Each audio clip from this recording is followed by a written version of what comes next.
It's a Riley Friday. Put your hands in the air, wave them like you really care. Welcome, Riley Davis. Thank you.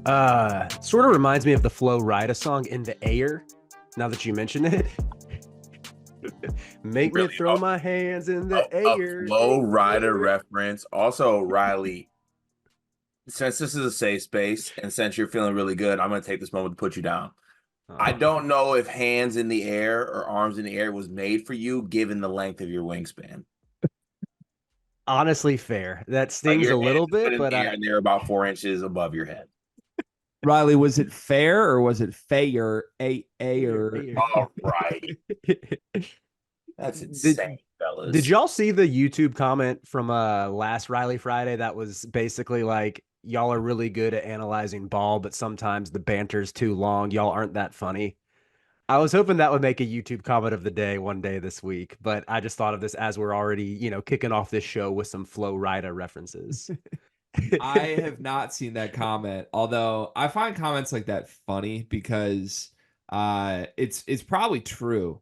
But I know for a fact there are also people who think the exact opposite and are like, y'all are really not that good at talking ball. I'm just here for the banter.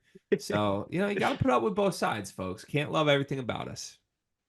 It's good to have both for sure. But even before we get started, though, I know both to continue the banter just a second longer. Carter, do you want to show off your iced latte? Because I feel like you and I are both on the coffee grind this morning. I'm waiting for G to step up the game a little bit. Yeah, sick. G's just not on the iced coffee game. I have a way better tasting iced coffee in my hands right now than both of you do. There is no way that is true.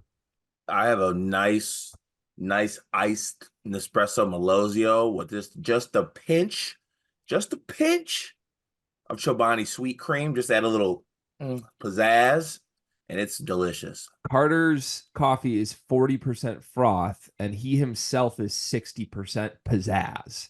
I don't know what you're sipping, but it's in my grandfather's coffee mug.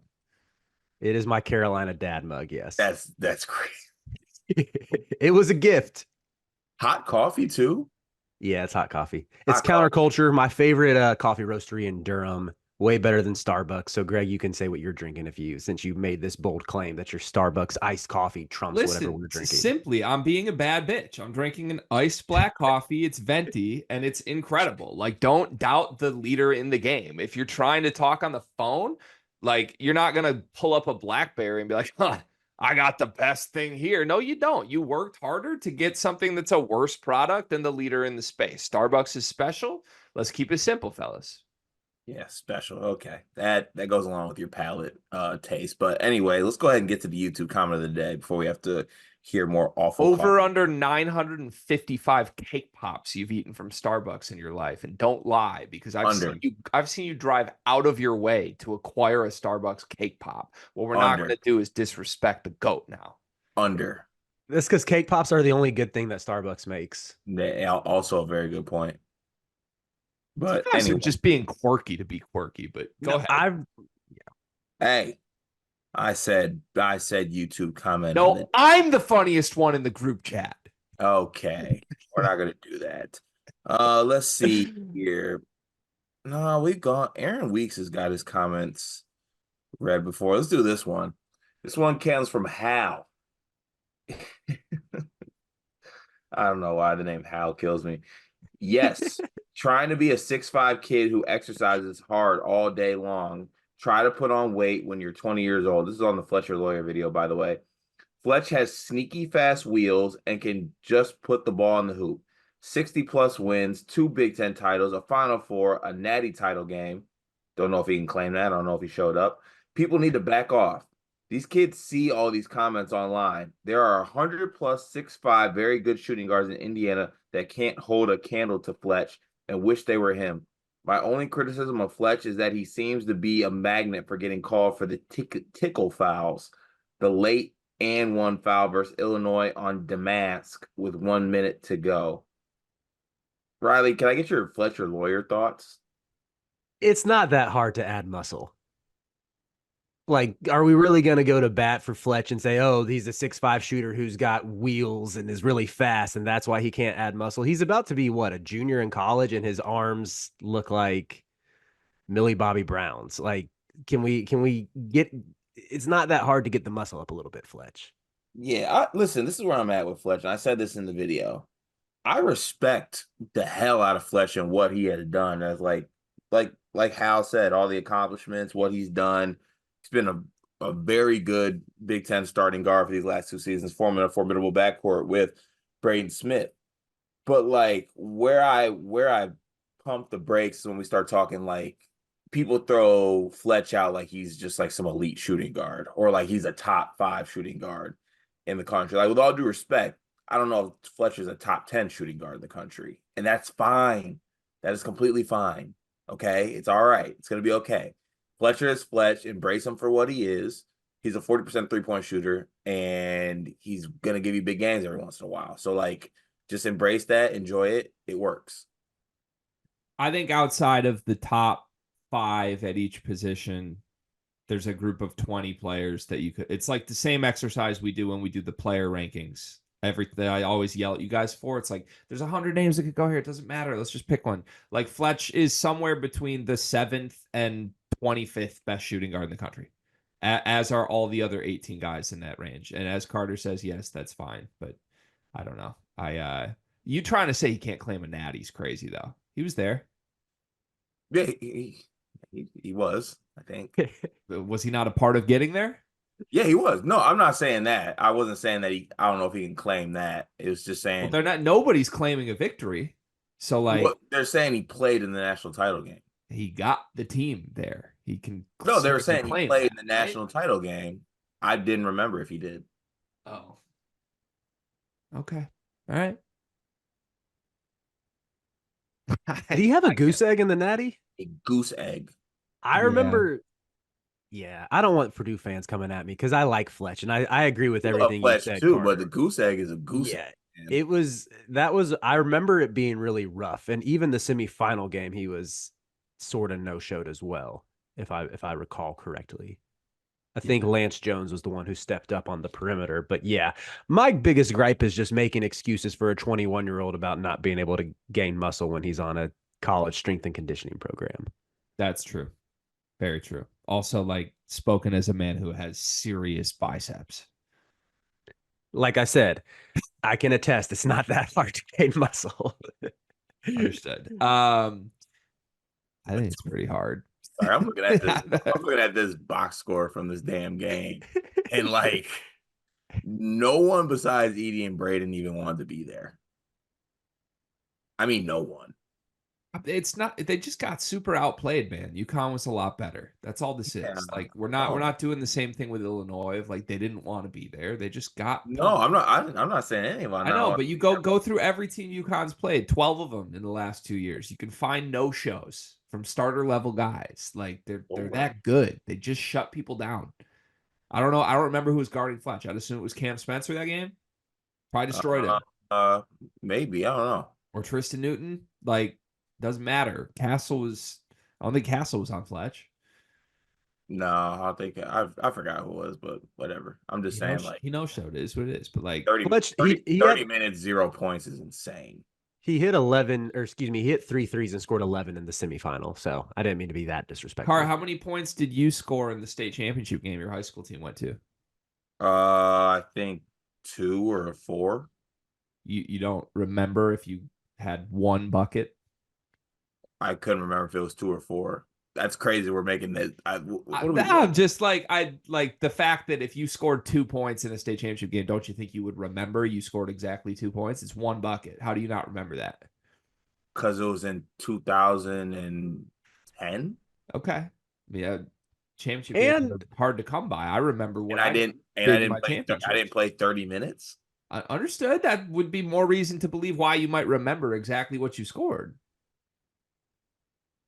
You caping for Fletch having 0 in 30 minutes is nasty, nasty. I'm not like I'm just I feel like you're I really mean, you trying to are. act You like really are. you're You very trying to much act like playing in a national championship game and not are. making an impact is like a Dog. singular Fletcher Lawyer thing. Made a singular Fletcher Lawyer joke about having 0 in the national championship game, and you're getting all up in arms right now. Let's not do this. Okay, let's not do it. All right. Anyways, Discord comments. Sure. You can lead today, Cart. Are you in the Discord? Yeah. I don't want to lead. Wait, what even happened with you not being in the Discord? I banned myself for 24 hours. Yeah. Michigan State fans beat me head to head. That's what happened. I think I missed this whole discourse. I think it got the best of me. It was Spartan programs. Dog. Spartan Dog 101 just being himself. I don't want to give the credit to Spartan Dog, honestly. It was Ryan the Lion came in over the top and got me. He deserves the credit. Spartan Dog played a big role, don't get me wrong, but like if it was a title game, he Fletcher lawyered in the big moment, and then Ryan the Lion was Edie. Calling Ryan Lion Edie is insane. He was great. First one is Jay Hart Feels. Currently enjoying a beef and cheddar on the way home from picking up pig feed. Where does Arby's rank on your list of fast food places? Got to be top 5 for me. Arby's is firmly outside of the top 5 of fast food places. The fact that you were picking up a midday Arby's also is a cry for help in my eyes, Jay Hart. Fellas, comments on Arby's being a top 5 fast food place. It's solidly outside of my top 10. Beef and cheddar, yeah, that's something I'm never gonna order. I will say their buffalo chicken sliders, low-key slept on. Curly fries are pretty good, but it's not enough to vault them into the top 5. When's the last time you had Arby's? Pretty good. It's crazy. Me, probably in 2017. 2017? Yeah, I think it's been what years did I go to college? Probably like 2014 for me. Last time I had Arby's. Yeah, I'm sad for y'all. Sad for y'all. It's better than that. Certainly better than that. Is it top 5?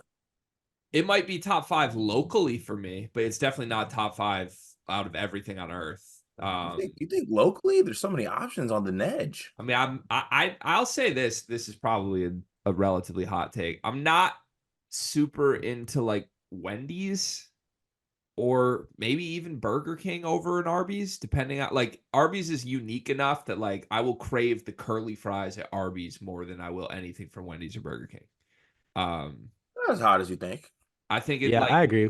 Like McDonald's is the one local, Chick-fil-A for sure, Taco Bell for sure, and then you're just like picking which 4th and 5th. Arby's probably deserves a spot. I definitely eat it more than these guys. I've had it this year. But about Culver's? A midday beef and cheddar is crazy though, for sure. Like Arby's is like an after dark place. Midday beef and cheddar is insane. Does Culver's rank ahead of Arby's in your eyes? 100%. Culver's hits. Culver's is so good.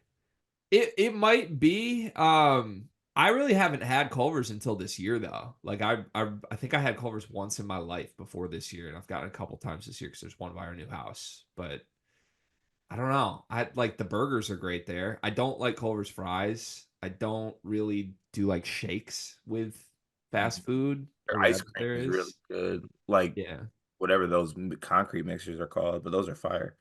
Let's see. Doctor. Who had the bigger return to glory? Tiger Woods in 2019 or Guy's return to the Discord coming back from foreign lands? You know, Guy was throwing out some like words I've never heard before. Like I think like a fjork was thrown out. I don't know what a fjork. It was like a Viking word. He was just came back from an iceberg and he speaks Viking. So it was an impressive return. He also has a really deep voice. I'm starting to think like he should have stayed on the iceberg. He could be a generational Viking. But I mean, Tiger Woods won a major after all of that. I feel like it's probably Tiger. Yeah. Is Guy's voice deeper after returning from foreign lands? Haven't heard it yet. It was deep before. I don't know if that's possible. Yeah. I think I kind of like this. I would like that energy from Guy if he heard Carter and I do the deep voice bit. RIP the deep voice bit. We haven't broken that out in a while. And he just decided to like perfect it and make it his natural intonation as he prepares for maybe being thrown a bone with doing some WCC content at some point this upcoming season. That might catapult Guy's return into top tier for me. Yeah, Guy just being like taking vacations to places that people have never been just really speaks to the versatility of the young man. Let's see here. Sleeve Nash. I want y'all to alternate naming current lefty players in college basketball. The person who can't name one within 5 seconds loses. Who wants to start? Before we start, this was an exercise we did for a segment last year. I remember this. I think it was before Sleeve Nash was ever in the Discord, but it's a fun exercise. So I'm game to do it quickly. Are we doing players for this upcoming season? Like, is Terrence Shannon allowed to be picked? Let's do upcoming. Okay. So that's going to make this harder and probably go very quick. Yeah, I feel like that's the way to go. I'll kick things off. Malik Mack. Jay Nakins. Mark Sears. See, I might be out right away. I don't think I have another one. Janai Broom. He's a lefty. Malik Renew. Hunter Dickinson. Uh, 5. Baylor Shireman. I don't know. I'm out. Oh, you're out. Honestly, thank God you got it wrong. I don't know if I had somebody else. Puff Johnson. Puff Johnson is still in college basketball? He's playing for Penn State. Eric Dixon. Good one, Gregory. That was a good one. Also, leading with Malik Mack was underrated. Nice. Thank you. I appreciate that. Should we move on? I already lost, right? We got to move on. Yeah, you did lose. Sorry. This one's from Braden Shrewsbury. What's the most forgotten shot or play you ever watched because the player that made the play didn't win the game? Mine is the Marcus Page double clutch 3 before Chris Jenkins hit his. I can't think of a play that comes close. I feel like that might be the one for Riley. Is there a play that was made that you remember that didn't lead to the outcome of winning the game? Yeah, that one's the right answer for sure. Riley Yeah. can speak to it more. I'm guessing, but I'm trying to think of another. Trying to think, like, remember that I was thinking the 2019 tournament when Michigan State, did they have a moment before losing to Texas Tech in the Final Four? Because I remember that being a close game. No, I mean there was a wide open 3 from McQuaid in the corner, but like besides that, it wasn't like he hit the shot and they lost the game. The only one that comes to mind for me is Johnny Juzang hit that layup tip in to tie it up, and then Jalen Suggs hits the half quarter. That one come to mind. That's a great answer. It's a great answer.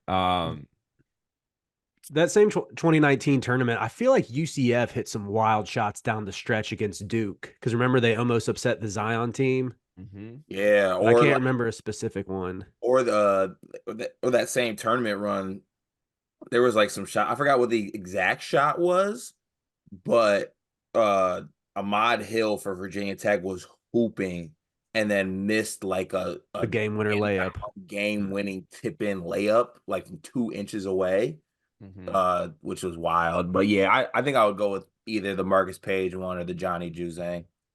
Those are great answers. I'm trying desperately to think of one that applies to like one of our teams. Wasn't there the year that Caitlin Lucas hit like that elbow jumper at Chrysler?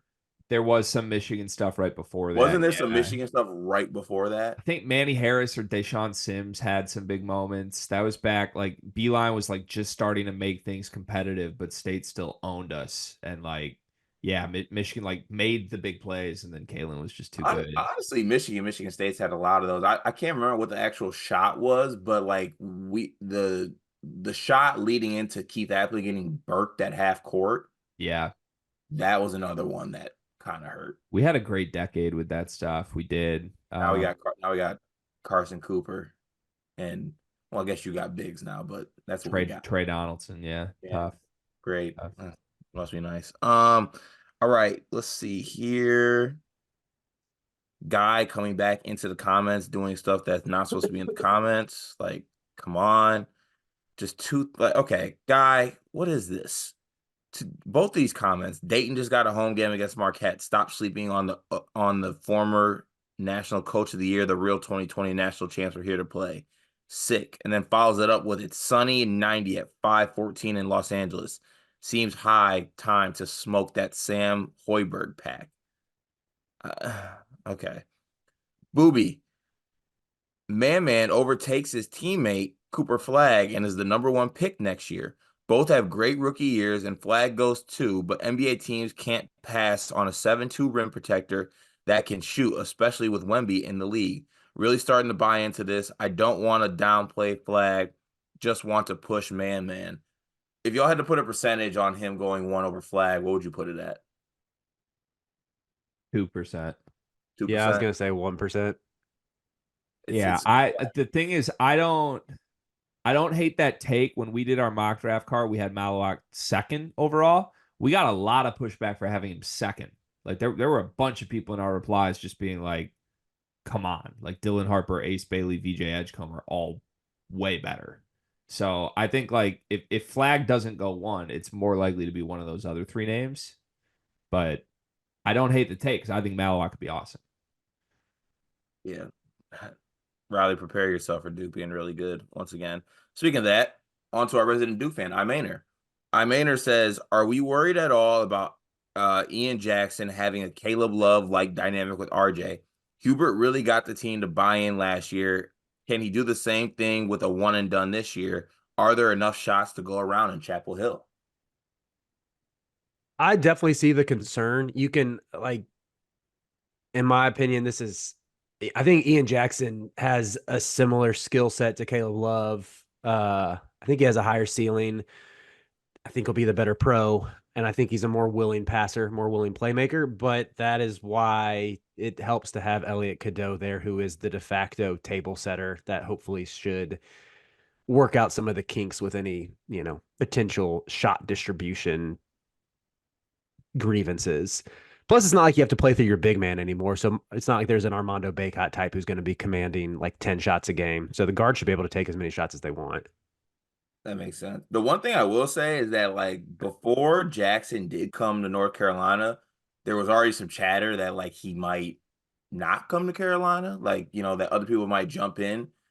I'm not saying he's upset about it. I think he's going to be good at North Carolina, but do you think there was a chance? I mean, if he could go back, if he knew RJ Davis was coming back, I think he might decide differently. I'm not saying he would, but there would be maybe more of an inkling to do so.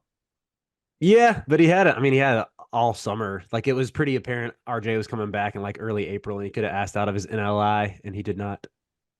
Makes sense. NLI needs to change acronym, by the way. We can't have NLI and NIL. Yeah, I agree. Yeah. The only thing I want to add to this discussion is I don't think great teams, at least at the college level, can have 2 guys who just score and that's it. I think you can have one and everybody can embrace that and it can work. I need to see more Ian Jackson and more Drake Powell before I define either of them as that. But to me, RJ Davis is a guy who just scores. I don't think he does. Maybe Riley will push back. He's not out there really guarding. I don't think he's facilitating. I think he's just out there to score, and he's great at it. And it worked last year because Harrison Ingram did a lot of other things. Cormac Ryan brought other things. Elliot Cadeau was out to pass, and Bacot did everything down low. We don't know this year's team. If there are other guys who are just out to get their buckets, it does concern me. That's fair. Better team mom, Kelly Flagg or Michelle Cadeau? I don't know Kelly Flagg at Neither all. do I. I'm not familiar with her game, so I'm going to have to give the nod to Michelle on this one. Big Michelle Cadeau fan. I'm going to give the nod to Kelly Flagg. Of course. Let's move on. Didn't Kelly Flagg Kelly Flagg was a hooper though. She got buckets at where is it, Delaware or something like that? With Maine, whatever it is. I don't know. Anyways, how crazy is it? This is Maynard. He had 4 back-to-back ones. How crazy is it that Walker Kessler was backing up Armando Bacot in Chapel Hill, and now they are NBA teammates in Summer League, and Bacot is backing up Walker Kessler? I said this on the Discord. I don't really slander Roy Williams. That's my GOAT. That's my coach. I love Roy Williams. But keeping Day'Ron Sharp and Walker Kessler on the bench in 2021 so you could play Garrison Brooks was just insane work. I'm really sad we didn't get to see much Kessler. Kessler was really good down the stretch of that one season in Chapel Hill, and maybe if he had played more, we wouldn't have been packed up by Brad Davison in Wisconsin in the first round. Yes, I forgot you got packed up by Brad Davidson. Didn't he Dude, have like Brad 29 Davis, in that dude, game? he went off. He had like 16 in the first half. Yeah, it was a really rough night. That's even though like the wrong name was chosen, that's probably the most loaded positional group of all time, right? Like how do you have those four guys on a depth chart at one position? It's crazy. Well, Roy played two big, so he would play two of them at the same time. And that was when it was Caleb Love's freshman year, and Caleb might have shot like 23% from three. RJ was low 30s from three. So it was pretty much just like, hey, y'all four go grab offensive rebounds. That was all of UNC's offense that year, was Wasn't just that offensive team really rebounds. bad too? Am I misremembering that? They were fine. They swept Duke, There was lost in the one first year round of that the they were tournament. like bad in there, right? That was the year before. That was the Cole Anthony year. Okay. Where everybody was hurt. They started KJ Smith at point guard for part of the season when Cole was hurt, who was a walk on.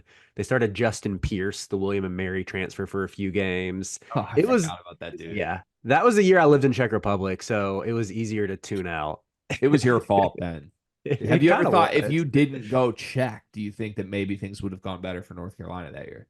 There's a chance. I just like the lowest point of my fandom was waking up at 3 a.m. Czech time to watch a UNC Georgia Tech game in the Dean Dome, and by the time I turned the game on, Georgia Tech was up. I think they were up 25-5. That's insane.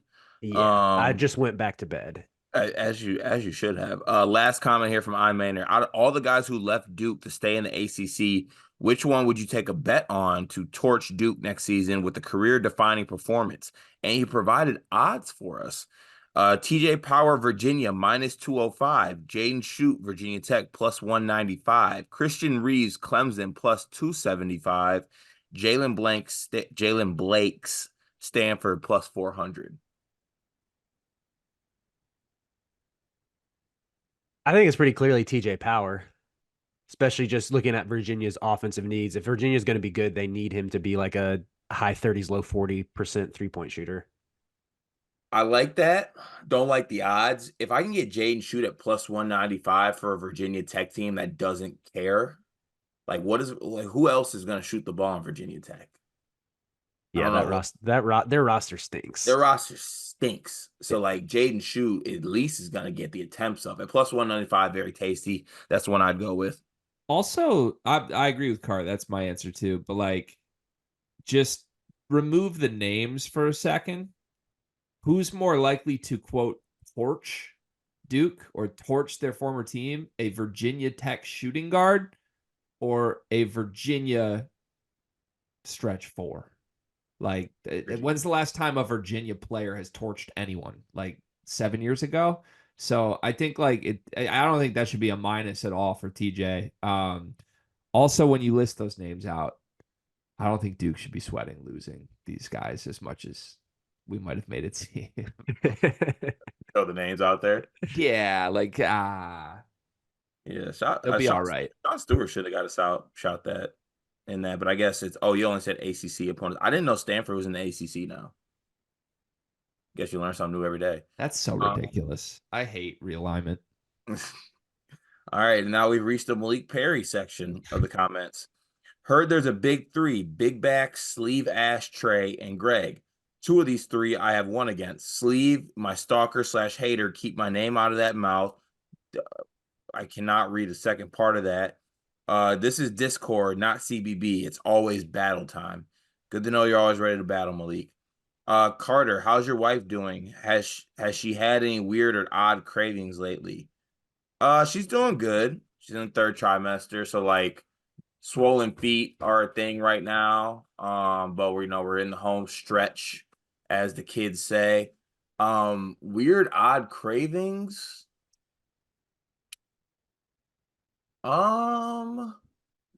Not that really come to mind. Just like classic, like sweet tooth things, and she likes mayo on sandwiches or like eggs and stuff, and she never really liked mayo before like that. So like that was I guess that's kind of weird to me. But besides that, nothing crazy. Um, this comes from Dreadhead Dev Royal the King. Do you like the addition of B-Ball Paul from DePaul for the Pistons? If you looked at him when Embiid was out, he was doing some things. Gregory, do we like the addition of Paul Reed? No. Is there a reason why we don't like that? This is the thing NBA fans do in general, which is why I can never like actually identify myself as an NBA fan. Whoever your team signs, even if they're like a career 5-3 guy, you have to like act like it's a needle moving thing and exciting. Paul Reed is like a bench big that is a fine bench big. I don't know that I'd even call him a good bench big. He certainly had good moments, but like there's just no way with 24 million in cap space left we're supposed to be excited as fans that we used it all on Paul Reed. And now immediately after signing Paul Reed, we're flipping into like, well, there's a lot of bigs on this team. Like, I don't think it makes, you're not going to sign Paul Reed and keep Jalen Duren.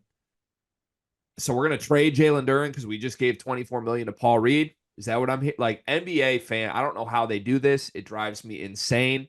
It's a fine ad. I think the Pistons roster got better, but like, no, I'm not excited about Paul Reed. Yeah, me either. He's an off-brand version of Jalen Duren. He's not as good as Isaiah Stewart either. Like, not as good. If they're acting like we're going to move a big because we got Paul Reed, that sucks. We got worse. Yeah, he might be better than Isaiah Stewart, but I'm not a beef stew guy. D Crump 3. How is Caleb Foster not on top 30 sophomores? He's going to turn a lot of heads this year. Anybody at Caleb Foster, like top 30 sophomore believer? Should he have got a shout on that list? No. I think there's a pretty good chance both Darren Harris and Concanupal are better. And Yeah, that's like, that's no, good for Duke. But this is in regards to there's a top 30 sophomore. Oh, right. Yeah, but I'm saying like he might not get the opportunity of some of these other sophomores. Yeah, got you. Also, the fact that there's a Duke shooting guard named Concanupal just being good is so on brand, it doesn't even make sense. Concanupal, he's good. He also locked up your GOAT, but I guess we're not gonna, discuss that. It's one possession. Are we allowed to call him Special K? I personally cannot because that's disrespectful to Michigan State great Greg Kelser. Oh, you're right. I forgot that's the thing. You're right. I'll go back to the drawing board, but I refuse to refer to a man as Concanupal. I feel like you can come up with some heat given that name. Like I feel like Special K is like the easy way out. I feel like you can come up with something special, kind of. No K. You're right. I'll think on it. Okay. Last comment of the day. No Riley Friday comments. Sorry, Riley. I don't know if the folks knew. Disgusting. Come on, folks. They should know by this point. We do it on Thursday mornings. But your Serbian boiler says overrated, old ass men. The same dudes that make fun of your masculinity when you don't hit the balls past the ladies' tee, but cancel your golf league because drizzle is going to hit their skin for a couple hours. When your ability to be outside is the same as the wicked witch from Oz, you disgust me. I don't know if this rain is going to let up. Maybe we should head in. Bro, I just got back-to-back pars. You'll need to drag me off this course. Screw you, old man. Get your arithritic rear up on the tee box and let's keep rolling. Rear up on the tee box and let's keep rolling. Who commented that? Your Serbian boiler. Love that. Shout out to the back-to-back pars. Riley, you don't golf, right? We talked about this. Still don't golf, but I did enjoy that comment. Made me want to take up golf. Thank you, your Serbian boiler. Riley, it's a shame that you don't golf because if you did, we would get you one of these. This is a Sleepers little mock golf shirt, mock golf polo, brought to you by the folks at Swing Happy Golf. We have them in both white and black. Black is very slim, very form-fitting. Carter and I got ours. There were 12 pre-orders that are on their way to the people who ordered them, and we will make a link available to the public next week with some golf content coming your way, folks. So stay tuned for that. All right, now on to the next portion of the day, searching Reddit for Riley's name and Sleepers Media, seeing if anyone said, no, I'm kidding. We're not doing that. Should we do an ad read before Riley talks from the Lord for us, or should we do the Lord first? I say ad read, then Lord. You want to make the Lord wait? Yeah, just a little bit. Okay. Well, it's nice knowing that we're going to hear from God. Because God loves these people. Duncan Mechanical Solutions. If you're looking for HVAC solutions, that you can trust. Look no further. Serving Northeast Indiana and Southern Michigan, whether it's heating and air conditioning, plumbing, kitchen, bathroom remodeling, emergency services. When you need them most, Duncan Mechanical Solutions is there. Go to duncanmechanicalsolutions.com. Their contact info is on the website. By the way, you can get 20% off your first order at Duncan Mechanical Solutions by using code SLEEPERS. Call and tell them Sleepers sent you. Duncan Mechanical Solutions will keep your home working as it should. Riley, let us know what the Lord has to say. This comes from 1 Chronicles chapter 16, verses 8 through 11. It says, "Give praise to the Lord, proclaim his name, make known among the nations what he has done. Sing to him, sing praise to him, tell of all of his wonderful acts. Glory in his holy name. Let the hearts of those who seek the Lord rejoice. Look to the Lord in his strength, seek his face always." Let's start this weekend with some gratitude for all the sleepers out there. So, sleepers, you have been awakened. Thank you. Thank you, Riley. Could we do a musical hymn one of these days? Not to get too needy, but Like, do you want me to sing it, or I was always just a big fan of the point in mass where they sing for like we just do like a 5-minute interlude. You know what I mean? Yeah. I've only been to a Catholic mass, I think, once in my life. Oh, So not as much of a, well, I guess anyway, we don't have to get into denomination rankings or anything, but or the nuances of liturgy and whatnot in Protestant denominations, but it does sound interesting. my Riley, God's a musical God. Riley, you go to church every Sunday? Most Sundays, yeah. Why most? Because every once in a while I'm out of town or something. Oh, got it. Okay, I didn't know if like you made adjustments like when you're on the road to like find like a road church. Nah, usually not. Usually not. Okay, you stick within which okay, got you. Just wondering. I feel like you're taking some judgmental mental notes right now, Cart. Just kind of struck me as a every Sunday, like no matter what. But Yeah, that's fair. Yeah, maybe I need to be better in that area of my life. no, yeah, it's not for me to say. I was just wondering. Okay. I think we should probably get to the show, boys. Topic number 1, Riley, what do you got? So I'm introducing a new segment this week, and this one is called Fear Factor. I love this, man. I really do. Like, I want this to get progressively wilder and wilder, where every week there's a new segment with a ridiculous name. I love it. So Fear Factor, basically what I want us to do is rank the top portal recruiters and the top high school recruiters right now, top 5 of each. And the inspiration behind the Fear Factor name is when your school is after a prospect, whether it's out of the high school ranks or out of the portal, and you see X school is involved, which school strikes the most fear in your heart right now? Now, some of these might be obvious. Like, I think we'll probably land on the consensus number 1 for high school recruiter / school. But I think it'll be interesting to flesh out who takes spots 2 through 5. Still trying to wrap my head around this Fear Factor thing. You keep bringing these great like titled segments. Meanwhile, I fight for my life to come up with something. You don't have to eat any bugs, Cart. It's fine. You just lock in. You're okay. Okay. All right. I'm ready. Okay. All right. We You want to do start high school or portal? Let's do Yeah, high let's go ahead school and do first. high school. All right. I think number 1 pretty easily is Shire and Duke. It seems like really for the better part. I mean, even it started with K in the 2010s, has continued since Shire took over. When Duke locks in on a high school guy they want, they get that guy 99% of the time. I feel like Cart and I are going to push back on this. Do you think is your number 1 going to be Hurley? So here's my thing. We're playing Fear Factor, right? Fear Factor is inherently who walks through the door. Who are you most afraid of? Who gives you the shivers? I agree that Duke is the best high school recruiting program right now, but I think it's because they just want to be that in a way the others don't. I think everybody else they still want big high school recruits, but they're way more intent on portal right now. Duke has not done that. Now maybe we got to redefine this and your definition's different, and that's totally fine. But bottom line, if John Shire, Bill Self, Dan Hurley, John Calipari walk through a door, I know who I'm the least afraid of out of that group of four. You put Self number one for high school? Because I'll go ahead and spoil this. Self is the one who scares me the most with a portal recruitment. Like if Self is coming after your guy who's in the portal, or even if your guy is not in the portal yet, that is like my biggest fear in this fear factor game. If my coach is in a living room and John Shire walks in, there's a chill up my spine, right?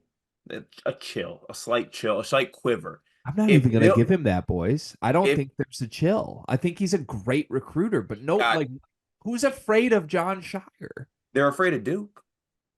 That's Duke, though. Are we doing the program or the coach? He's part of that.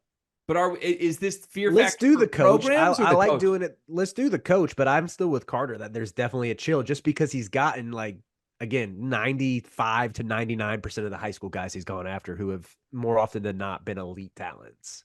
I mean, last 2 years, just been bringing in crazy talent. Maybe I'm just falling for aura, and I know Duke fans are going to get mad at me. I'm not denying Duke is the best high school recruiting program in the country. But like I've seen a lot of these coaches in person. I think you guys have too. Like Bruce Pearl walks in a room, and so does John Shire. I'm more afraid of Bruce Pearl. I understand the logo that's on his chest, but like he does not strike that level of fear in me yet. He doesn't. Maybe he will. Okay. I would go the edge to Bill Self in Kansas. For high school still? Mm-hmm. I think he did it. I think, honestly, now that we're working through this, I think people are lucky that Bill Self shifted to the portal. Because if he really wanted to, he's getting all the guys that he wants. He's taking some of the guys Shire. Honestly, Shire is benefiting from Bill Self going transfer portal. But like it would be 1-2 for me. I would give the edge to Kansas and Bill Self, but I would go John Shire and Duke 2. I'm still waiting for an explanation of why anyone's afraid of John Shire. He's not like an intimidating guy, but he just gets getting whoever he wants. He's getting the guys. Can we go through the guy? Like I know they've had good. Obviously, Cooper Flagg's. Honestly, maybe the answer is just he got Cooper Flagg. There you go. Nothing else. But like, if we're going through his first couple of classes, it's like flip. Like who actually panned out? We're giving him all his credit for shooting TJ Power and Sean Stewart, who transferred and didn't play. Like McCain. Okay. Lively? Does Lively count for anything? Did get Lively? Lively kind of underwhelmed at Duke in year one, right? Like, I mean, Paolo, but Paulo was still K. Paulo was Coach K. Paolo's K. All right, right? maybe we need to knock Shire down a couple notches until he sustains it a little longer. But Riley's going to take that inch to knock down Shire and make it a mile. Okay, let me give you the practical example. I'm Valdez Edgecombe Jr. Cart, you're John Shire. You're recruiting me, right? It's fun exercise. Brotherhood, Valdez, VJ, you're perfect. Come be the next Caleb Foster. You can host our podcast. Ugh. And then all of a sudden, a godly man from Waco, Riley Davis, aka Scott Drew, walks in. Are you a little more afraid of Scott Drew, who's like, you can come be my featured point guard, my shooting guard, my superstar, Keontae George, Jacoby Walt? Yeah, I'm more afraid of Scott Drew. Like, let's have the conversation. I did have Scott Drew in my list of guys who I'm most scared of recruiting high schoolers, especially guards. And the Duke brand matters, boys. They're number one. They are the best high school recruiting program in the sport. But in a head-to-head, which is the fear factor game, John Shire is not with this group. So you're saying John Shire is the Michael Thomas of high school recruiting. He's a slant man. I think his slant is saying brotherhood. And it's nasty. I don't like. Okay, yeah, his slant is good. I mean, I don't like doing this, but I think anybody could recruit to the brotherhood. Oh, the only pushback I'll give to that, and it's like fake, like we know pushback, is that even like during the Coach K years, wasn't like Shire like an ace recruiter kind of? Yeah, I think he Like, was. like he was the lead on a lot of those guys. Has But there so been was Jeff any Capel. Jeff Capel was responsible for Zion, I'm pretty sure. has there Was he? been any Duke staff member in 20 years that hasn't been a great recruiter? Nolan Smith. Nolan Smith was a good recruiter, wasn't he? Didn't he get like Quinn Cook and those guys? Listen, the last thing I will say, if you want to put Shire on this list, I'm fine with it. They deserve it. I already hate how much shit I'm going to get from Duke fans on this because I like Duke this year. But the argument for me is he went head to head with Dan Hurley for flag and got flagged. That is the argument. Outside of that, I am not super impressed by anything, even these number one classes. The other so the non-Shire guys, we already touched on Drew. He definitely is up there for me. I think Scott Drew has to be in the top 5. If he goes after a guard you want, you might as well just bow out. I think Nate Oates deserves a shout as well. Oates is pretty much getting whoever he wants in the high school ranks. He's also been really good at recruiting guards recently as well. I mean, Oates and Bama just strike fear in me in general for a variety of reasons for what they've done to my program over the past 6 months. But and then Hurley. Gee, I kind of see where you're coming from though on it. Like, because it's a different when you just talk about fear, there's not really a fear with John Shire. I fear Duke. No, yeah. And I do fear Shire to an extent, but like I fear Bruce Pearl, I fear Oates, I fear Self, I fear Scott Drew. There's a other like list of coaches before him that scare me. And to be honest, part of this is, I know he's had number one class after number one class. Let's go back through it. 2022, the number one class. Derek Lively was the one big stud. We'll give him credit. And I think even he underwhelmed at Duke. Dariq Whitehead, 5-star. How'd that work out? Flip, Underwhelmed.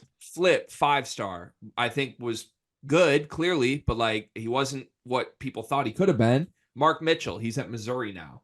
Tyrese Proctor heading into year 3. After okay, so you signed 5-5-stars. 3.5 of them underwhelmed. Jaden Shute, you didn't develop at all. Christian Reeves, nada. There's your number one class in the country. Like next year, Jared McCain, stud. How'd TJ Power, Sean Stewart, Caleb Foster do? Like, okay, he's landing great classes. None of these dudes individually are getting taken like first overall in the draft. Half of them's careers have gone off a cliff to the point they've had to transfer or to the point that they annexed their family and are now coming off the bench in Utah. So no, like I got to see it. I like this year's class a lot. Cooper Flagg is the biggest reason why, but I like Malawak. I think Khan's great. I think Isaiah Evans is going to be good. The stars are there, but show me, because like I said, if Scott Drew walks in a room head to head with John Shire for a player, I'm more afraid of Scott Drew right now. I'm not mad at that take. Yeah, me neither. So who do we think is the scariest? Do you say is it Self one, Drew? I say Self 1. I'm so different than you guys on this. We got to move along, so I'll let y'all take it. But like the person who's by far the scariest person is Dan Hurley. Right now, like he walks in the room. Yeah. Yeah. I'm most afraid of him. I would say Self, Hurley, Oates, Drew, Shire in some order. Are we sure Oates belong? I'm good with the other 4. Yeah, Oates definitely belongs. You fear Oates more than Mark Few right now? Yeah, I do. For high school guys or for transfers? For high school guys. I fear Oates more than I think than who are the high school guys I'm missing on Bama? And I mean, I know they've had some good ones, but like they got Brandon Miller. Yeah, okay. I mean, who'd they have last year? Am I forgetting? Like Charles Bediaco? I guess he's not that. Guys, Cal has to be on this list still. Yeah, yes. That's true. Yes, Cal is definitely. Maybe we boo Oates for Cal. Yeah. Someone, I don't know. I'm scared of Nate Oates. I feel like Bruce Pearl should be in 5, shouldn't he? I'm scared of Nate Oates in a different way than everybody else on this list, by the way. But I mean, I think the non-negotiables are Hurley, Self, Cal for me. All right. I think you got to put Drew on there too. I'm pulling rank here and I'm making the order. All right. Bill Self is 1. Okay. Dan Hurley's 2. Does Shire have to be included in the 5?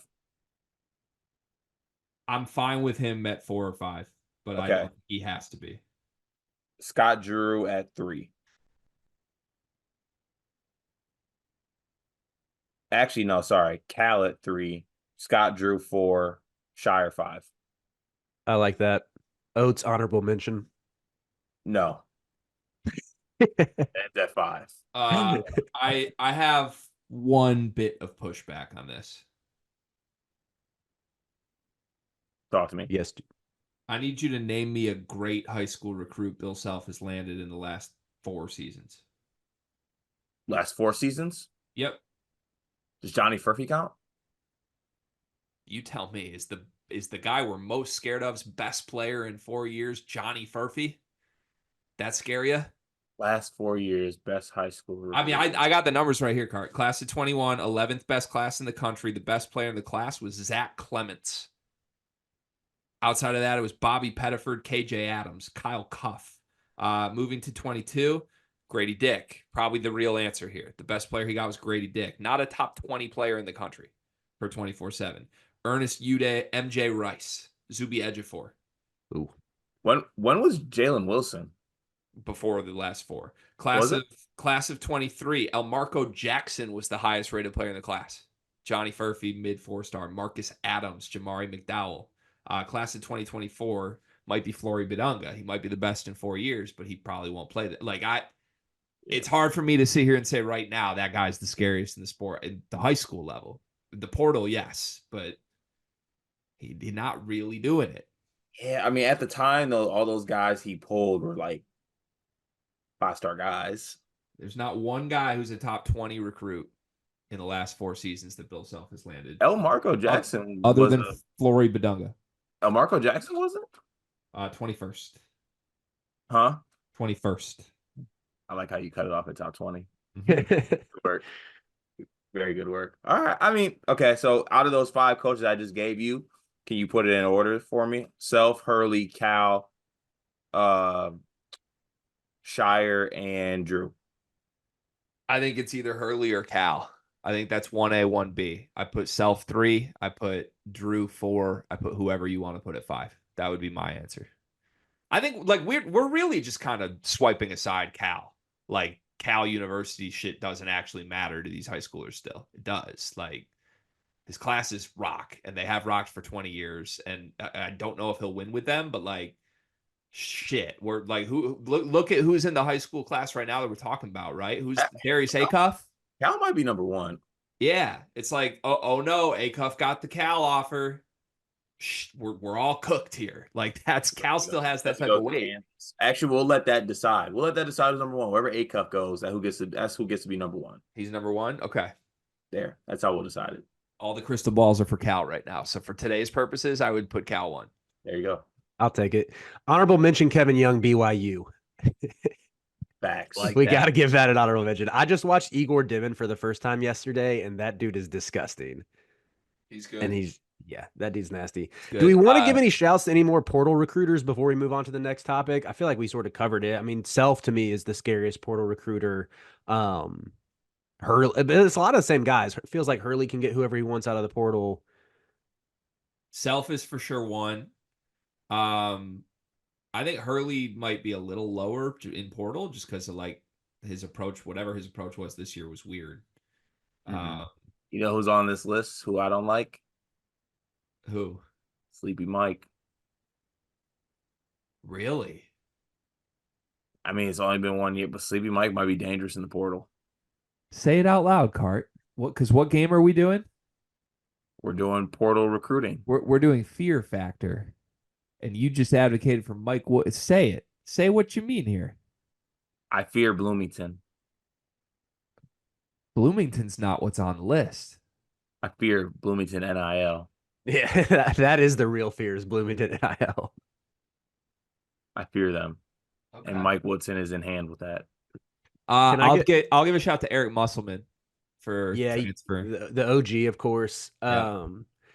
I got to give one more shout. If you got your eyes on a late ad in early July and you're looking at an inefficient yet intriguing wing, if Rodney Terry and the Texas Longhorns enter that fray, you might as well just tuck your tail and run home.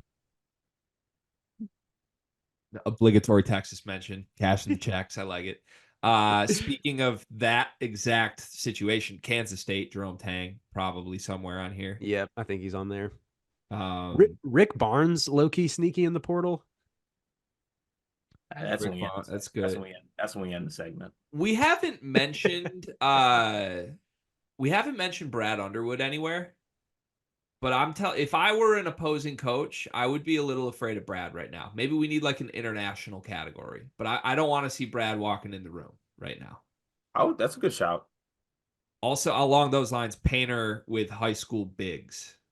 That's got to be like, Painter showed up to my 7'2" kids game. Cooked. That makes sense as well. Shout out to all three of our coaches for not being present on the list. Either way, That's good tough. on us. How far down this list would Mark Pope be? If they get Malachi Marino, I'll bump him up a little bit. He might go from like 31 to 30. I need to see a non-Kentucky born kid go through the hoop before I give him his real flowers. Mark Pope and Fran McCaffrey walk into a gym. Who's higher on the fear factor list? How many siblings does the kid have that they're recruiting? 3, and also Mrs. McCaffrey's there. Okay, McCaffrey's getting that easy. So, do we have a consensus 5? I feel like we got to end with that somehow. Consensus 5 for what? Recruiting or portal? Well, however Riley wants to run it. I feel like I took this off the rails today. All right. So honestly, I think we should just call a winner for both. Okay. I'm gonna do a combined list here. All right, let's hear the combined. I like the combined. That's how I feel like doing it. Cal is 1. No, let's stop dancing around the bush. He does everything. Cal's 1. I would go Hurley 2, Self 3. I think you gotta go Scott Drew 4. Yeah, I'll go Scott Drew 4. And that smile is so sinister, by the way. Like he's God-fearing man. Shire 5. Yep. Yeah, that's a good 5. I'm good with that 5. Topic 2. What we got? So we're gonna flesh out some trades for our respective teams. And the way this is going to work, one of us can propose a trade for our team, and the other two serves as the arbiter to decide if it's fair and if that trade actually goes through. So you'll get called out if you try to propose some bombastically one-sided trades or something. I have laid the groundwork, Carter, to come up with a couple trades for both your teams if you need some help. Dang it, man. Thank you. All right. I got a couple really good ones from Michigan if you want me to kick it off. I'm like really curious to hear Greg's thoughts on these. Yeah. I mean, why don't we just hear all of yours first, and then hopefully that gives Cart and I some time to come up with our own. But I'm very curious to hear yours. All right. I'll start with my Michigan category. Danny Wolf and Roddy Gale shipped out to Waco for Jeremy Roach. No. Giving up too much for Roach? Yeah. I can't. I'm losing a whole starter for a shooting guard that was less productive than Gale last year. But for a better team, and he's been to the Final Four, he would be like that alpha scorer type. Michigan's missing quality starters right now. We can't lose more. Like, I don't think that team gets better with Roach. It would still be Roach, Donaldson. Like, you got to fix that if I'm giving up Wolf for no front court guy. Yeah, multi-year guys, too, that you're getting rid of. Yeah. My thought process was giving up Wolf since you already have Vlad Golden, and that pairing might not be tenable. Like, there's a chance you might not be able to play both of them together.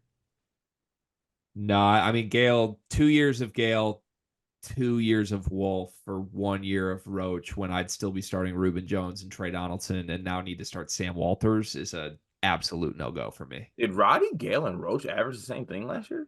Roddy Gale was better, I think. Really? Production-wise, unless I'm totally wrong in my head. I mean, you might be. I mean, Roddy Gale averaged 14, 5 and 3, 45 on the field, 28 from 3. I don't think Roach had those numbers. Yeah, and Roach was 14, 3 and 3. 47 from the field, 43 from three. That's the only So thing. But like he was a better shooter, worse rebounder. Everything else is pretty identical. pretty identical. Yeah, okay. That's kind of crazy.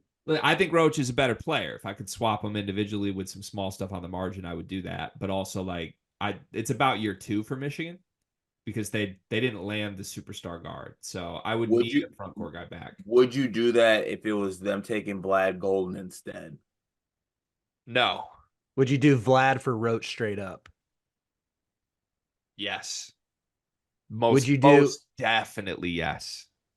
Would you do Vlad straight up for Ian Jackson? That was my favorite one that involved both of our teams. I think, yeah. I think so. I actually think I would take that trade too. Yeah. What? I'll take that. Yeah. You're giving up Ian for Vlad Golden? That in all seriousness, that makes us both better, even if we don't really want to stomach it. True. You still have RJ, so like you just gotta take advantage of that. Because Jackson's probably one and done, so you slide Drake Palin at the starting 3, and it gives you. I think Vlad would help maximize the chance of Carolina getting to a Final Four for RJ's last year, which is why I'd probably take it. And for Michigan, you get a one and done in Ian Jackson, and Dusty can be like, "Yeah, I put him in the league." Yeah. Yeah, I think it makes both teams significantly better. I would do that in a heartbeat. This one I don't think you're gonna take because I might have underestimated how much you love Danny Wolf. I said Danny Wolf for this feels wrong even saying it out loud now. Danny Wolf for Marcus Burton. Yeah, it's a no. Because I said this. I know you love Danny Wolf, and I know the reports have been like that he's looked really good and been one of the best players so far. But I still think there's a chance when you look at how he performed against power conference teams last year that he might not fully translate to being as productive as he was in the Ivies. And Burton gives you that go-to scorer in the backcourt, which maybe you could, and he's still get 3 years of him. Okay, that one I will give you some credit. That one is worth thinking about because if you're Michigan, I think you like Sam Walters enough in theory that like you would rather have an upgrade at a point guard spot. Like a Burton, Gale, Reuben Jones, Sam Walters, Golden team is probably better than with Wolf at the 4 and no good point guard. But yeah, I'm being duped or suckered into the offseason reports that just they say Danny's the best player in the gym and has been since he stepped in. And I think in theory, again, so much of this is about year 2 for me. I don't expect Michigan to be great in year 1. I'm not trying to win in year 1. Burton has more years, so it would make you think about it, but like you really want to see what senior year Danny Wolf looks like. It's fair. The most expendable guy for me by far is Vlad Golden. Like if I cook something up here, like I'm going to be shipping out Vlad Golden for a guard. Somehow. Mr. 17-6. Put some respect on that. Good player. Name. Very good player. 1 year of Vlad Golden doesn't get my juices flowing, Riley. Are you gonna say something, Cart? You got one cooked up? I'm trying to think of something with Vlad. I want to do a Michigan State trade. I mean, the only Vlad one would be Vlad for Fears, and you're gonna make Fears untouchable. But oh dang, well, how untouchable? What if I gave you? What about Vlad Akins, Holloman? Vlad for Akins and Holloman. Going to Akins doesn't do it for me. Like I don't. 1 year of Akins doesn't do it for me anymore. I want multiple years. So, okay. And Holloman I don't think is an upgrade from Donaldson. I think they're the same guy. So yeah, to me it's like I want to trade Vlad Golden for a guard with multiple years, even if it's an unproven guy. Which for Michigan State would be like I could throw you Vlad and like Lorenzo Kaysen for Jeremy Fears, so you get the chip young guard, but you're too emotionally attached to Fears to ever do that. Maybe. I had one cooked up for Fears, but I once again I think I underestimated how much Carter loves Fears because I'm looking at what's the realistic like best center you could get for Jeremy Fears. I had Jeremy Fears for Big Z. Little upside for upside. Arkansas gets a true point guard that maybe can keep Boogie Fland and John L. Davis and like happy getting their shots, and you don't have to rely on DJ Wagner. Big Z is obviously a swing for the fences, but I think he's probably a clear upgrade from any other 5 that Michigan State has on its roster. That's for goddamn sure. I would think about that. Honestly. I think that's a fair trade. I think Yeah, that seems about fair. Do you have any other Michigan State ones cooked up? Yeah, this one, it's a little less flashy, but I kind of feel like you would do it, Carter. Jaden Akins and Carson Cooper for Pharrell Payne. Because I think A&M, they have enough bigs. Like, all their bigs really do is crash the offensive glass anyway, and they have like 4 or 5 dudes who can just get you offensive boards that would make Payne more expendable. And I think if you put Jaden Akins on the wing for your Aggies, then you're not having to start one of CJ Wilcher or Zurich Phelps. For my Aggies. Is there any way I can get someone better than Pharrell Payne for that combo? For Akins and Cooper, I'm just trying to think, like, there's not that many teams that have like their bigs just do one specific thing, like rebound, like A&M, and have depth at that position. Can I get a return policy if Pharrell Payne gets hurt? Part of the risk you got to take. I think I would take that trade. You think A&M would take it? No. I don't think so. I think they consider it. I mean, Akins would be a clear upgrade on the wing over both Phelps and Wilcher. I think. Would he? Dude, Wilcher's really bad. I don't think he'd be an upgrade over Phelps. They both like, I just think with Wilcher, Phelps, and Wade Taylor there, you have 3 guards who just, I mean, I know Taylor makes them more. Well, Taylor makes them more than the other 2, but you have 3 guards whose shot selection is just brutal. True. All right. I want to come up with another trade involving actually a team that we don't have, a team I just want to upgrade. Let's see here. I want to get a 4-man to Baylor for my Bears to play with Valdez and the gang. But I don't know. But that means they'd have to come up off one of the guards. Okay. Actually, in this case, I'm going all in on Valdez. I'm moving Jeremy Roach because he's a valuable piece. I want to trade Jeremy Roach.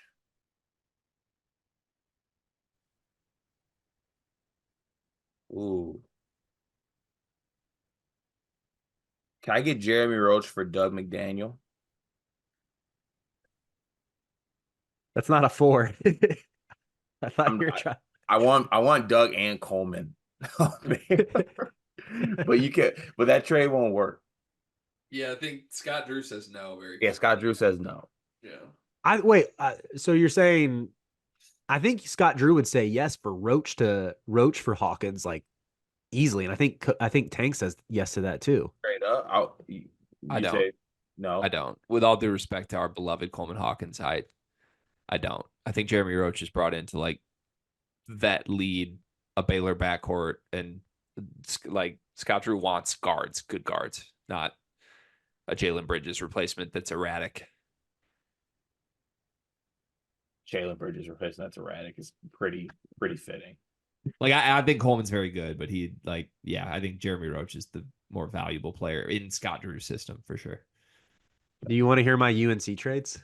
I do. I'm also like in mental hell trying to cook some up right now, but continue, please. All right. First one I'm doing for UNC is I'm calling up Mark Pope and offering him Seth Trimble for Amari Williams and seeing if I can get him to bite on another defensive-minded guard who doesn't really score. I don't know if he's taking it, but I'm at least trying it based on like the guards that Kentucky brought in this year. I don't think he give Amari. He give you Brandon Garrison, maybe. I would take that. I would take that trade. Another one I had was Ian Jackson. I mean, it's similar to Ian Jackson for Vlad Golden. Ian Jackson for Derek Queen. Ooh. I feel like that makes both teams better. I don't. Because that Queen Reese pairing might just be so clunky, especially if you have Deshaun Heron Smith. Let's trade Reese. I don't know if I would do Jackson for Reese. I think Reese is good, but I need if I'm giving up Jackson, I either need Mr. 17 and 6, or I need someone who is gonna come with the hype of like a top 3 recruit from Montverde to bolster the program's reputation on the recruiting trail. Okay, I guess I'll give you that. I'm trying to cook them in my head. My last one is somehow getting a stretch 4 to Kansas, but I don't know how to package this. Like who? Okay, actually, hear me out on this one. I got a stretch 4. I got stretch 4s. What do we need? I know you got stretch 4s, but what if we did some trade that gets Grant Nelson to Bama, and Bama gets just a bunch of something in return? That would work. To Kansas? Yeah. Like they get Rylan Griffin back. they so what KJ Adams doesn't help Bama because they got Cliff. So the front court's trapped at Kansas if they all come there. What about just give them some guards? Like they can get Zeke Mayo. Or they get Store. You use Store for Nelson. I think that makes Kansas worse. But they already but they already have Rylan Griffin. Aren't you a big Rylan Griffin guy? I like Rylan Griffin, but I think there's a whole I think then. so. What would Kansas' starting lineup would be? DeJuan Harris, Zeke Mayo, Rylan Griffin, Grant Nelson, Hunter, and KJ Adams off the bench. Yeah. That would be nasty. And I think Store would pretty clearly become, well, I mean, you could say Nelson's already Bama's second best player, so you're giving up one second best player for another second best player. I'm gonna tweet this trade out to see how crazy it is and see how people just rip me apart. Good teams. Okay, I have 2 Michigan-oriented ones. It took me this entire time to think of. I'm really trying to get Vlad Golden out of here. Cart, you let me know on this one with Illinois.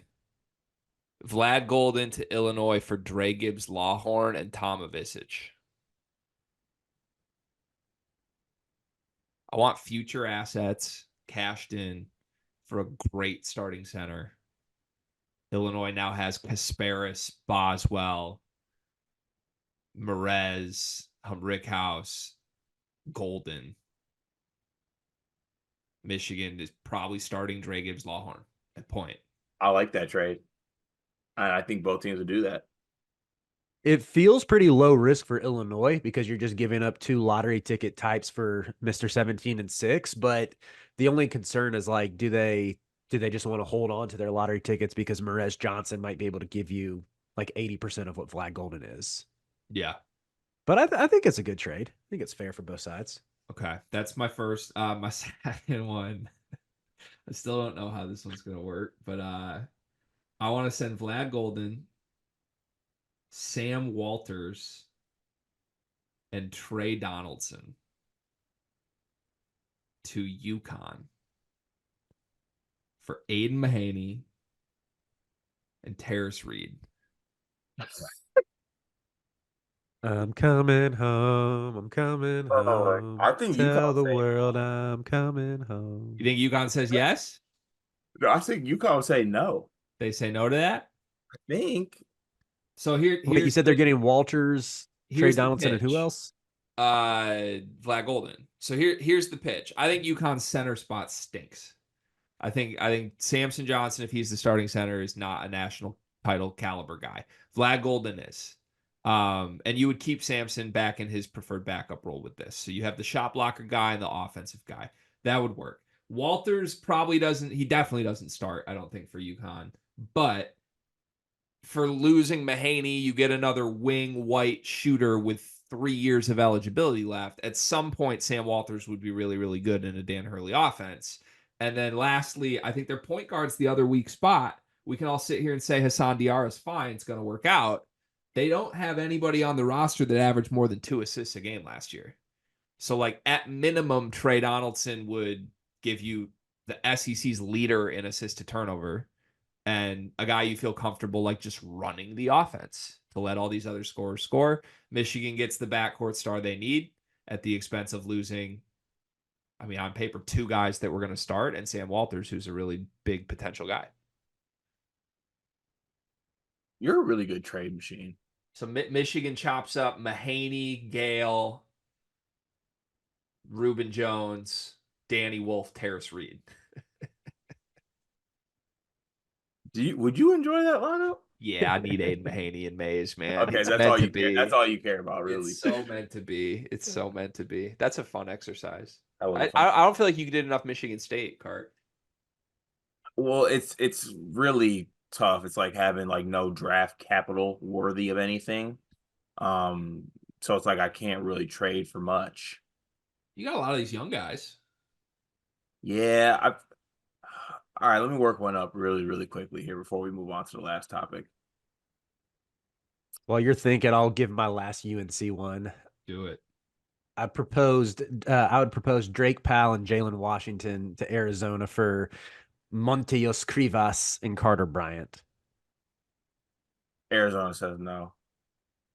Yeah, I I think don't so know. too. I don't know if they do. Drake Powell's got all the buzz right now, and Krivas is still mainly just he's mainly just a potential guy as well. But I need Carter Bryant I think that Carter backed up. Bryant's better than Drake Powell. I seriously disagree with that one. I love Carter Bryant, but he's not Drake Powell. Yeah, no, we saw the CP3 clips. Here. Never forget AJ Hogarth and DeMar DeRozan. Riley, I speak from experience here, brother. Don't let it do it to you. Okay. I feel like I don't want to move off fears because I'm soft.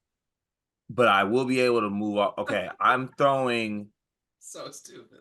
Kurtang and Xavier Booker and Carson Cooper.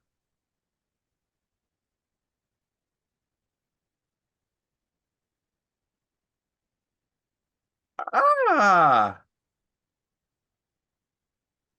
for Umar Bala. Can you say the haul you're giving up again? I'm giving up Book. I'm giving up Kurtang and Carson Cooper for Umar Bala.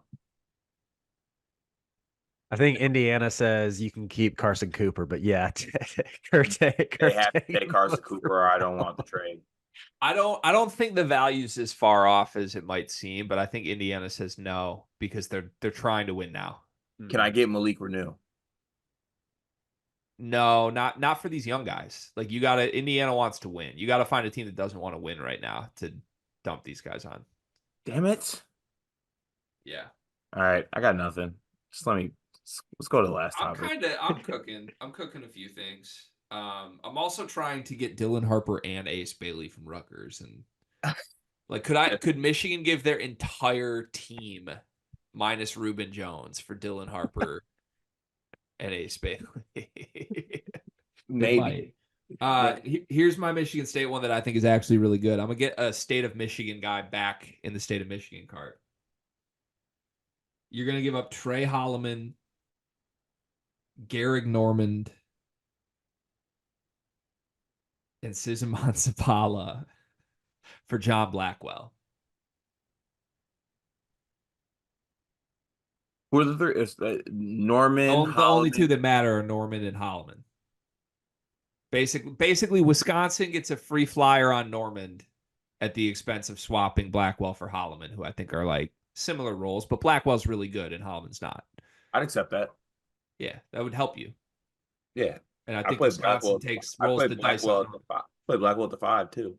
That's crazy. I'm also trying to get you Trey Townsend right now, but I can't figure that one out. Kohler, Zapala, Cooper for Stephen Crow.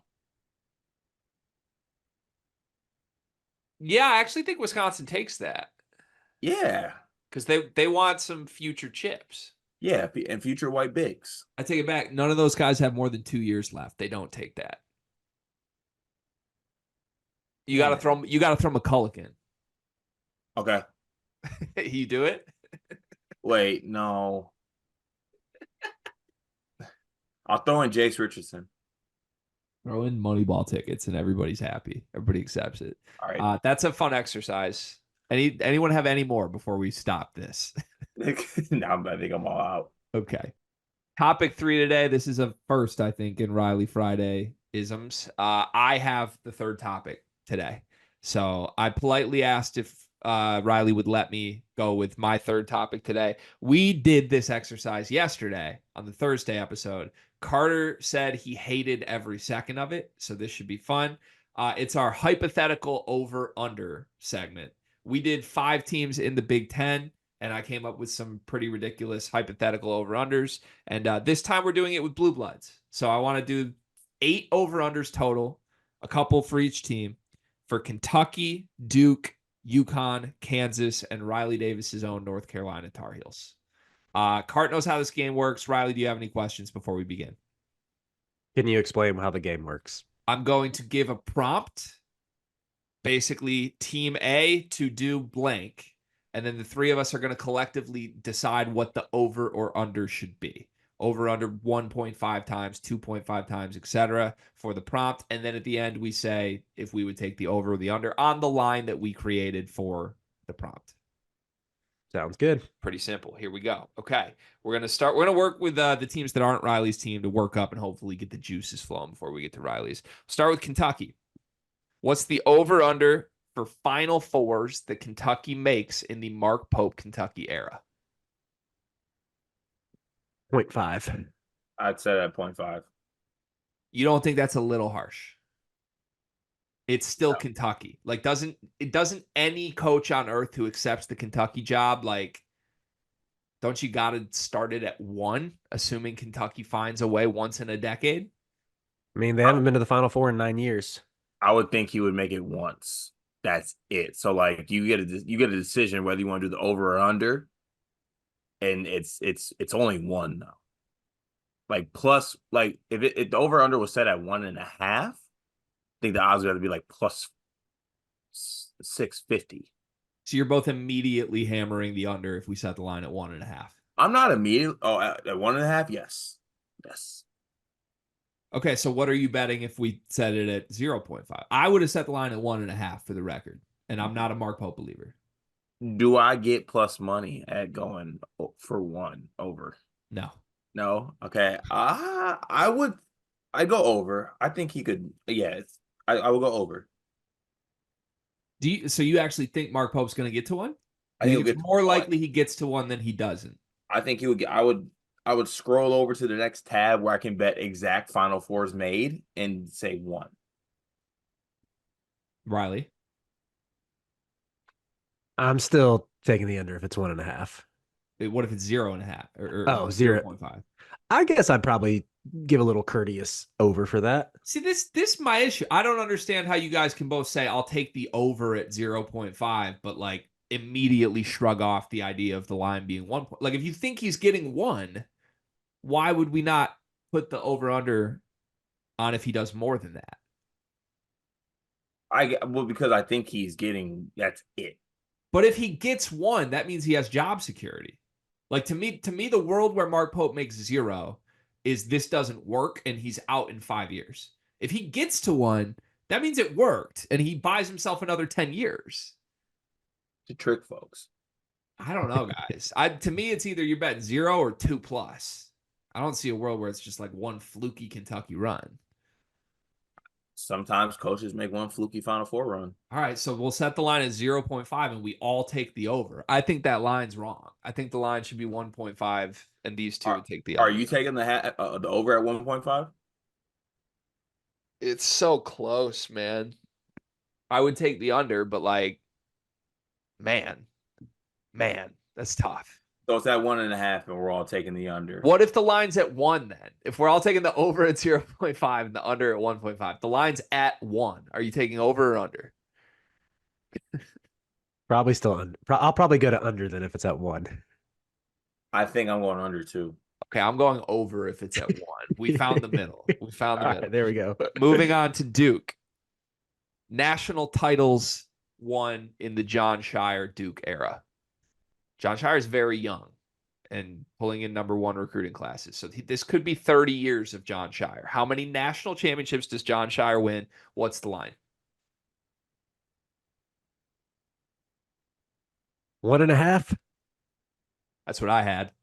I was going to say 1.5, and I'm taking the over. Ooh. I would take the over too. I bet he gets 1, which will give some security for a while, and he could probably get to a second. I don't really think he gets more than 2, but I think he could get 2. How many years do you think he's at Duke? Like, if we're saying he wins 2, do we think that's 2 in 30? Do we think it's 2 in 10 and then he's gone? I'd say like 2-20, 2-25, somewhere See, in that if range. he's here 25 years, I think the line goes up. Hey, it might be 2 and like 15. That'd be very bad. Talent's there. Get the COVID seniors up out of here. Get these old ass men up out of here. Keep So I'm, dominating high school recruiting. Like yeah. If you're telling me that's how long he coaches, I would advocate the line should be 2.5. for how many years? 20 plus 2025. Ooh, that'd be interesting. Okay. If it is that, Let's say Riley, 25 years. John Shire's the Duke head coach for the next 25 years. I would say the line is 2.5. And then it's over or under. I'm taking the under on that. 25. It's just hard. It's hard to win national titles. He hasn't had a deep run yet. But when you're And Duke, you're expecting 1 per 10 years, right? Pretty yeah, much. Like no matter who the coach is. So like, yeah. I would take the over with the first one happening this year. wow. Also, I hasn't had a deep run yet. Elite Eight this year. You got to get to a Final Four for me to think it's a deep run. Okay. When you're a blue blood, that is. Okay. Yeah, it's a scale.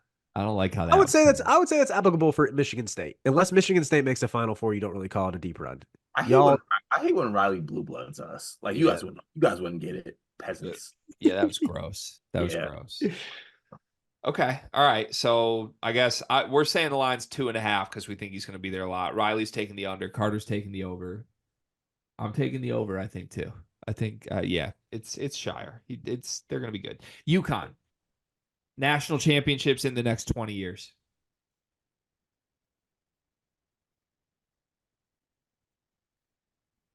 Two and a half. Is that too high? That's the number I had. I like 2.5. So that the same as John Shire at Duke. And I would take the over out of respect for Danny Hurley. How long do you think Hurley's there if it's 20 years for UConn? I think he's there until he dies.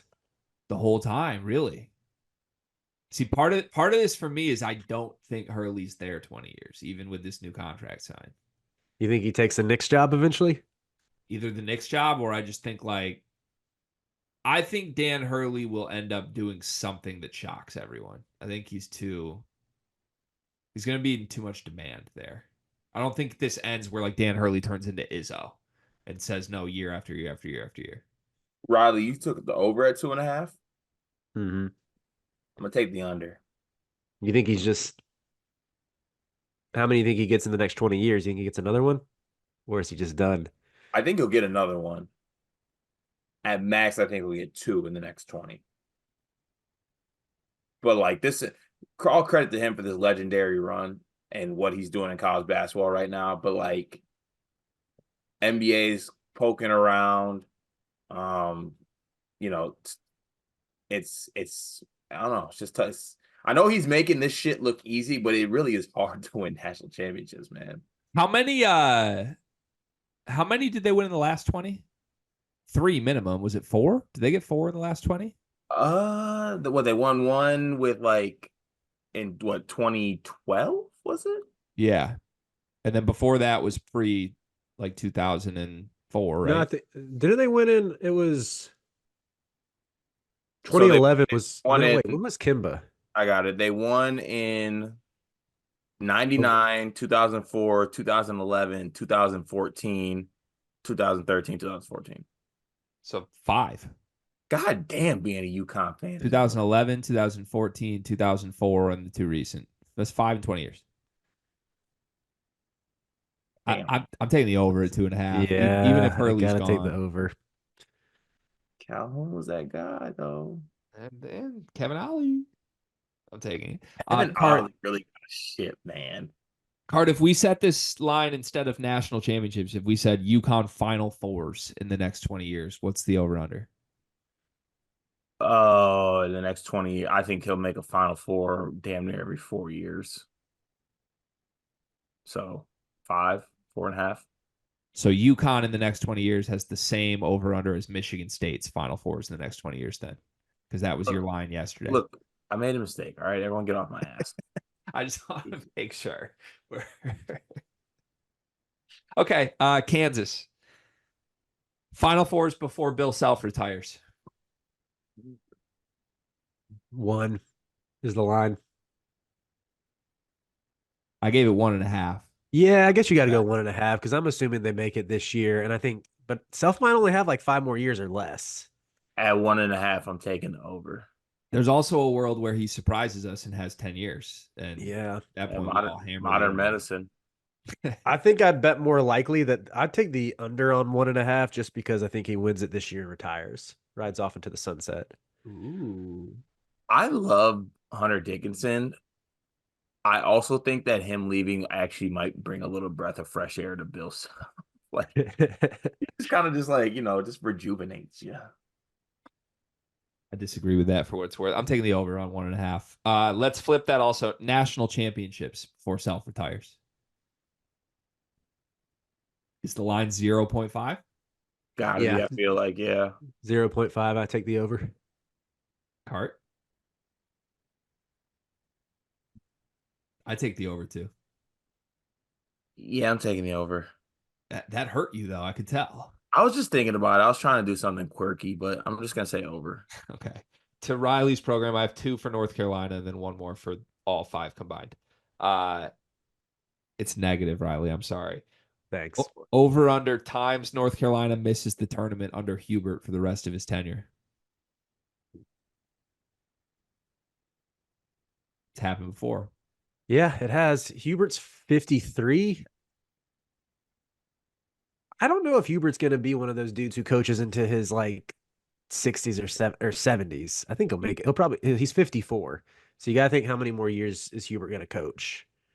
Let me ask this: can he survive? Like, if he has another year where they're supposed to be good and they miss the tournament, can he survive that?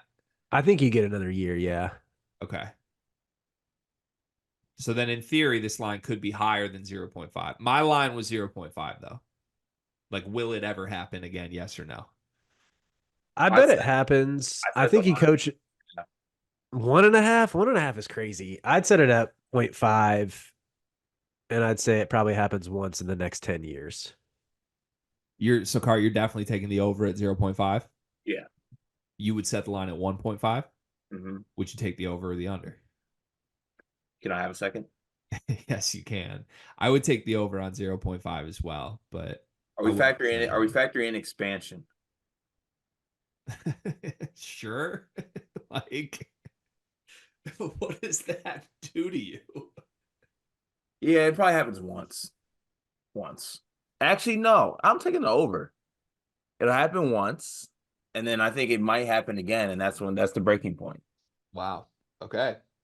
Sorry, Riley. All right, a positive one for Riley. ACC championships in the next 10 years for North Carolina. Regular season or tournament? Regular season and shared championships count. Okay. 1.5. And I think they're out of the ACC in 5 years. So I'm taking the over that they're going to win it at least 2 before we dip on out. Seemed incredibly low to me, but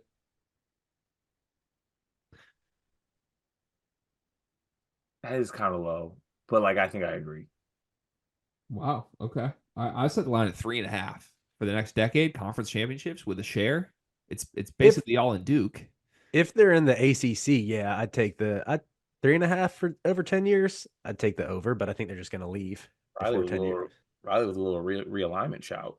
1.5 slow. Final one. All these coaches: Mark Pope, John Shire, Dan Hurley, Hubert Davis, Bill Self. Over under how many of them are still coaching their school in 7 years? How many? Sorry, Hurley, Self, Shire, Hubert, Mark Pope. Pope. 7 years. 4 of the 5. You think Bill Self's the only one who's out? Yeah. I think Shire's the only lock to still be there. I think Shire's the only lock too. I'll say. So I'd set the line at how many coaches were there total? 5 there? 5. I'd set it at 2.5. Taking the over if it's 2.5. I set the line at 3.5. because I think you're for sure Shire's there. You're hopefully for sure Self's out. Just I mean, I hope he stays healthy, but like I think that's realistic. And then you're looking, do one of the other three have something go wrong? Does Mark Pope or Hubert leave or get fired? / does Dan Hurley shock everyone and do something weird? That's a pretty good line. Yeah, Coach I think that's a Greg, good line. Okay. So over under 3.5. What I'll would you take the guys over. take? I'll take the over. Over. I'm taking the under. I'm gonna take the under too. I think something weird happens with at least one of these guys. All right. Fun exercise. One big thing presented by Riley needs to get out of here. Also presented by Duncan Mechanical Solutions. Riley, what you got? I just want to make sure Flo Rida gets his flat. No, I'm just kidding. I do have a story from something that happened to me in Florida last week, and it's a story that comes with the moral at the end of it. So we've made a lot about, the whole Bluffs moniker, the Bluffs persona. One thing I am not bluffsy about at all is airlines. And much like Carter said, I'll do pretty much anything to save a buck when it comes to flying. I fly Southwest a lot. I don't have TSA pre. Hold on, hold your North Carolina horses, my friend. If there's one place I don't cut corners on, it's flights. All right, I'm Delta till I die. Okay, but you will take the layover, the extra flights to save money. You said that last week. I lied then. Anyway, I fly Southwest, go through TSA like a peasant. Anytime TSA directs you to another line, don't listen, stay in the line you're at because you're always waiting longer. So anyway, we get redirected to another line. I'm thinking it's going to be shorter. Of course, it's not. I get stuck behind. There's these two women in wheelchairs. Now, this might sound cruel initially, but one is probably in her 40s, looks very much like she could probably walk. And I don't know why she's being pushed around in a wheelchair. Second woman's an elderly woman who turns out is her mom. And I'm like, okay, maybe this is a little more acceptable. Maybe her mom can't walk, so she's in a wheelchair. They both take wheelchairs. It's cool. It delays us getting through TSA probably by like 10 minutes. I'm getting frustrated. My son is crying in his stroller. I'm like, can we just go get settled somewhere? Finally make it through. I'm enjoying my Whopper as we talk about. First, I see the younger woman who was in the wheelchair walking back with a Burger King bag. And I'm like, of course, this woman could walk and didn't need a wheelchair. Like, I called this. I knew she didn't need one. But then I see the elderly woman just strolling through the terminal with her Burger King bag, not in a wheelchair. And I'm wondering, why are both these women in a wheelchair? And then they are on my Southwest flight.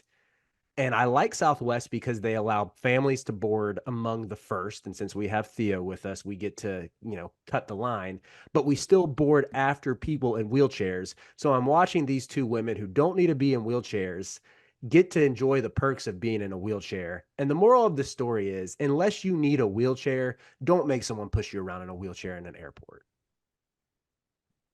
I respect that take. But I've also, been sitting on this for a week. You renounce all rights to be frustrated with anything by grabbing a Whopper in the airport before your flight. Everything goes. You want to talk about morals, and then you tell us you grabbed a Whopper before a flight. Yeah, fair point. Yeah, let's not do morals here. My one big thing is that two-parted here. One, I think I need to bring a bit back. I'm feeling a bit bitless nowadays. I miss my bits. So maybe the slipper flip makes a return soon. Also, I just noticed this. I'm gonna create a new drinking game for Sleepers Media podcast listeners. Greg, do you realize you say fun exercise a lot? Yes. Is that always been a thing? Probably. I want something like that. Is there something I do a lot on these that's like every single time? Like a phrase? Is it the bottom? However much you think I say fun exercise, we collectively say give a shout 11 times more. We do say give a shout a lot. Mm-hmm. We need to fix that. We gave a lot of shouts today. We do. Okay, that's my one big thing. My one big thing is y'all disrespected Starbucks. I'm still bitter about it. That's all I got.